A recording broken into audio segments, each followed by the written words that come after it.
मैं अमरदीप कुमार, मेरे YouTube channel में आप सभी का हार्दिक स्वागत अभिनंदन है। देखिए, आज की वीडियो में आप सभी को मैं बताने वाला हूं कि माइक्रोमीटर में जीरो एरर किसे कहते हैं या माइक्रोमीटर का जीरो एरर कितने प्रकार के होते हैं। अगर जीरो एरर आ गया तो उसमें हम उसको कैसे ठीक करेंगे, तो आज की वीडियो में आप सभी को हम बता रहे हैं। तो देखिए, पहले जीरो एरर समझिए होता क्या है। माइक्रोमीटर का जीरो एरर ERROR। अब देखिए जीरो एरर होता क्या है, थोड़ा सा उदाहरण के लिए समझ लीजिए। जिस तरह से हम लोग मोटरसाइकिल का लगातार प्रयोग करने से या लगातार गाड़ी चल रहा है या गाड़ी ही चला रहे हैं लगातार, तो उसमें कहीं ना कहीं उसके पार्ट्स में घिसाव जाती है, जिससे से घिसावट आ जाने से उसके चाल में डिफरेंस आ जाती है। ठीक इसी प्रकार जो है माइक्रोमीटर में भी मेजरिंग सरफेस, देखिए यहाँ पे क्या होता है, ये देखिए दोनों पॉइंट बनाए। मेजरिंग सरफेस समझिए पहले, मेजरिंग सरफेस होता क्या है स्पेंडल में या माइक्रोमीटर के स्पेंडल में क्या होता है। देखिए ये पॉइंट है, ये दोनों एनविल का मेजरिंग सरफेस है, आगे वाला पॉइंट जो है, और ये वाला क्या है, स्पेंडल का मेजरिंग सरफेस है। तो देखिए माइक्रोमीटर का लगातार प्रयोग करने से उसके मेजरिंग सरफेस यानी एनविल का मेजरिंग पॉइंट और स्पेंडल का मेजरिंग पॉइंट, ये क्या होता है, कुछ ना कुछ घिसावट आ जाती है, जिसके कारण से थिम्बल का जीरो लाइन क्या होता है, डायटम लाइन से आगे होगा या तो पीछे होगा। देखिए डायटम लाइन ये है, ये डायटम लाइन है, डायटम लाइन से डायटम लाइन पे जीरो है, तो जीरो से क्या होगा, ये आगे हो जाएगा या तो पीछे हो जाएगा। यही त्रुटि क्या होता है, जीरो एरर कहते हैं इसको। ठीक, या माइक्रोमीटर में क्या होता है कि एरर क्या हो, दो प्रकार की होती है। पहला नंबर होते हैं पॉजिटिव जीरो एरर, दूसरा नंबर होता है नेगेटिव जीरो एरर। तो हम लोग चलते हैं पहले नंबर पे कि इसके विषय में पढ़ते हैं पॉजिटिव जीरो एरर होता क्या है। अब आइए समझते हैं पॉजिटिव जीरो एरर इसके विषय में। ठीक, पॉजिटिव जीरो एरर किसे कहते हैं, तो इस प्रकार के एरर में क्या होता है कि थिम्बल का जीरो भाग डायटम लाइन से क्या होता है, पीछे रह जाती है। यही त्रुटि क्या होता है, पॉजिटिव जीरो एरर कहते हैं इसको। ठीक, जीरो एरर में, पॉजिटिव जीरो एरर में क्या होता है कि कुल रीडिंग में से जितना एरर रहेगा उसमें हम क्या करेंगे, माइनस कर देते हैं, घटा देते हैं कुल रीडिंग में से।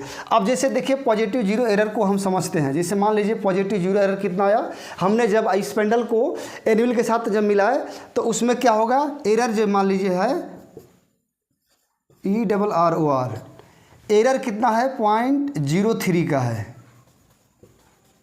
mm। ठीक, यहाँ समझना है, ये जब हम माइक्रोमीटर लिए हैं तो एरर कितना आया, 0.03 mm आया। ठीक, तो कुल रीडिंग में से हम क्या बोल रहे हैं कि उसको घटाना है। जैसे किसी जाप को आपने माप रहे हैं, मापने के बाद क्या होगा कि मान लीजिए कोई भी माप ले लीजिए, हम माप लिए तो 19.43 यानी 19.43 mm हमने जो है क्या माइक्रोमीटर के माध्यम से किसी जाप की साइज मापा है। ठीक, लेकिन उस माइक्रोमीटर में क्या है भैया कि आपके एरर है, एरर कितना है, 0.03।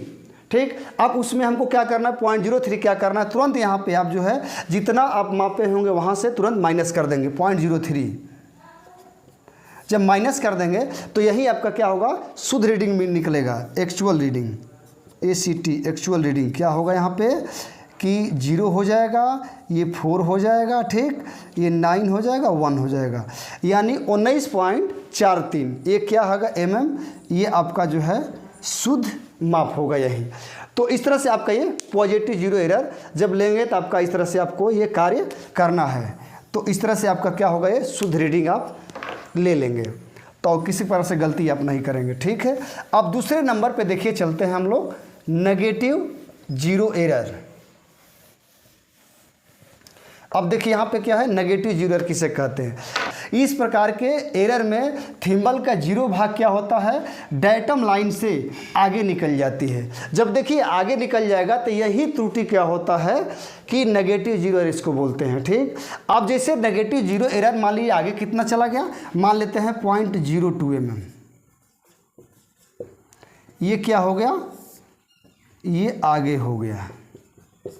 यहाँ देखिए हम आगे पीछे का चित्र बना दिए हैं ताकि आपको किसी प्रकार का कंफ्यूज ना रहे। ये देखिए यहाँ स्लीव है, स्लीव से क्या होता है, ये वाला ये पीछे रह जाती है, ये भाग क्या है, पीछे है, ये वाला भाग आगे, यानी जो रीडिंग खुलता है वाला भाग क्या होगा, आगे चला जाता है, और जो इधर से पीछे होता है जीरो लाइन से, जब ये आ जाएगा इधर तो पीछे हो जाता है। ठीक, तो आइए पॉइंट पे चलते हैं कि किसी जाब को हम मापे हैं। तो मान लीजिए हमारा जाब का साइज है 58.87 है, ठीक है। हमने ये जाब की साइज माप लिए हैं, लेकिन जो हम माइक्रोमीटर पर हाथ में लिए हैं उसमें एरर कितना है, 0.02 mm का एरर है। कौन सा एरर है, नेगेटिव एरर है। तो इस प्रकार के एरर में आप सभी क्या करेंगे कि इतना हमने साइज जो है, कोई सी जाब का साइज हमने माप लिया, ठीक।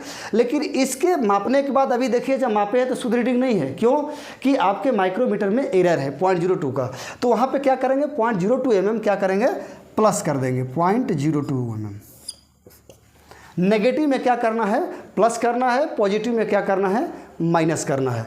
तो यहाँ पे देखिए 7 में से 2 गया 5, ये 8, ये 8 और 5, यानी 58.85 mm ये क्या होगा आपका है, एक्चुअल रीडिंग होगा, ACTUL एक्चुअल रीडिंग यही आपका होगा। तो इस तरह से ये क्या होगा कि रीडिंग है। तो जब भी आप माप लेंगे तो इस तरह से आपका जो है ये कार्य करेंगे तो आपका माप जो है बिल्कुल शुद्ध मापेगा, ठीक, शुद्ध होगा। अब देखिए ये एरर के विषय में पढ़ लिए हम लोग, 2 एरर पढ़ लिए। अब इसका भी देखिए एरर ठीक करने का भी उपाय है। अब कैसे इसको उपाय, क्या क्या उपाय है ये भी समझ लीजिए। जब माइक्रोमीटर में एरर आ जाता है तो उसको पहले नंबर क्या करता है कि इसका कुछ उपाय भी होता है।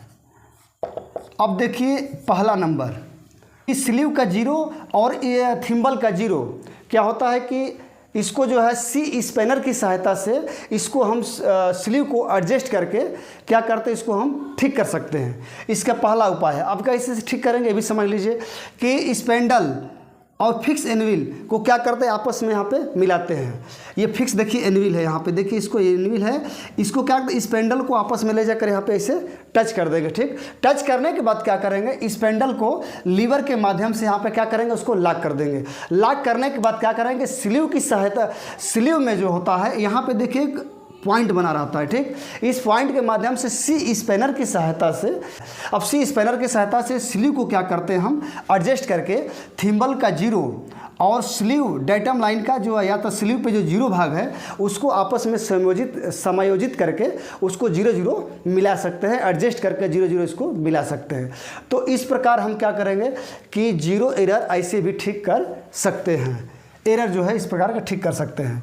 अब देखिए दूसरा उपाय क्या होता है, कुछ एनविल आजकल जो क्या होता है थ्रेड वाला एनविल भी आ रहा है, तो इस एनविल के थ्रेड के माध्यम से क्या करते हैं, हम एरर को दूर कर सकते हैं। थिम्बल का 0 और डेटम लाइन का 0 भाग आपस में मिलाकर इसको दूर कर सकते हैं। और देखिए तीसरा नंबर क्या होता है, जब आप ये दोनों उपाय नहीं कर पा रहे हैं, मान लीजिए आप इसमें असफल हो जा रहे हैं, आपको इसमें नहीं समझ पा रहे हैं, ठीक। तो ये दोनों उपाय में क्या करेंगे कि आप जैसे मान लीजिए कि 0.3 हो, या जैसे आपको भी बताए थे 0.3 हो एरर, या 0.02 mm हो, ठीक। तो इस प्रकार के एरर में क्या करेंगे, जब ये दोनों चीज़ आप देखिए अब सही नहीं कर पाए हैं, जो अभी दोनों बताए हैं कि एनविल के माध्यम से और किसके माध्यम से, स्लीव के सी स्पैनर की सहायता से, अगर आप दोनों आप नहीं कर पा रहे हैं तो इसमें लास्ट उपाय यही आपको है कि जितना एरर रहेगा माइक्रोमीटर में, जितना एरर रहेगा उसमें से क्या करेंगे कि पॉजिटिव 0 एरर रहेगा तो कुल रीडिंग में से वहाँ पे 0.3 क्या करेंगे, घटा देंगे। जैसे पॉजिटिव है, ठीक, POSITIV पॉजिटिव है, ये क्या होता है नेगेटिव, NIGATIV। तो अभी क्या बताएं आप सभी को कि कुल रीडिंग में से क्या करेंगे, 0.03 क्या करेंगे, माइनस कर देंगे। यहाँ पे ये भाग क्या होता है, माइनस होता है, और नेगेटिव में क्या होता है, प्लस होता है, ठीक। तो जब नेगेटिव 0 एरर रहेगा तो वहाँ पे क्या करेंगे, हम प्लस कर देंगे।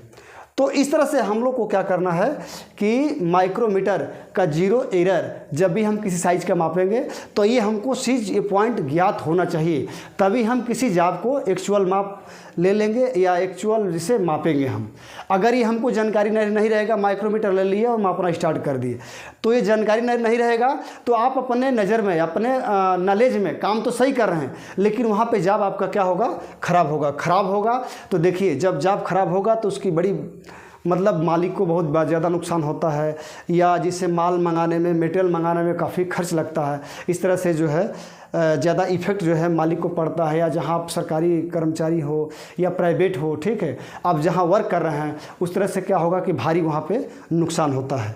अब इसमें नुकसान बहुत, आपकी एक गलती से क्या होता है कि बहुत ज़्यादा बड़ा नुकसान हो जाता है। तो इस चीज़ का भी हमको विशेष ध्यान रखना है कि जब भी कोई साइज़ माप रहे हैं तो वो हमारा मेजरिंग इंस्ट्रूमेंट सही है कि नहीं सही है, आपकी ये प्रथम कर्तव्य बनता है कि उसमें एरर है कि नहीं। जैसे हम पिछले वीडियो में आप सभी को हम वर्नियर कैलिपर के विषय में भी बताए थे कि उसमें एरर कैसे मापते हैं। देखिए, वर्नियर कैलिपर का जीरो एरर या पॉजिटिव जो होता है जीरो, नेगेटिव जीरो एरर होता है, उसमें भी दो प्रकार का होता है, तो वहाँ भी अंतर होता है। तो इसके परिभाषा से और वर्नियर कैलिपर की परिभाषा से दोनों में अंतर होता है। तो आप अधिक जानकारी लेने के लिए, अधिक और समझने के लिए इस वीडियो को बार बार देखते रहिए, समझते रहिए। अगर आप सभी को ये वीडियो अच्छा लगा तो इसको लाइक, सब्सक्राइब एंड शेयर ज़रूर कर दीजिए कि आपके भाई बंधु तक पहुँचे, उनके भी ये लाइफ में ये काम करे। जबकि इसके अगले वीडियो में आप सभी को मैं बताऊंगा कि 1 mm का 1000वां भाग यानी 1 माइक्रोन तथा 1 इंच का 10,000वां भाग जो मापेगा, उसके विषय में माइक्रोमीटर का चर्चा करेंगे। यानी उस माइक्रोमीटर का नाम है वर्नियर माइक्रोमीटर। ठीक, वर्नियर माइक्रोमीटर लग गया वहाँ पे देखिए 2 स्केल होता है। तो इसके विषय में मैं अगले वीडियो में आप सभी से मैं चर्चा करूँगा। तो इन्हीं बातों के साथ आज का एक क्लास समाप्त करते हैं। जय हिंद, जय भारत।